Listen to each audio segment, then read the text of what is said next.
You ask Tiger to solve. This deals with linear equations with one unknown. The final result is n equals 8. Let's solve it step by step. Simplify the expression. Group like terms. Simplify the arithmetic.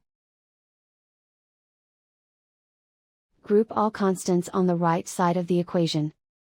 Add 9 to both sides. Simplify the arithmetic.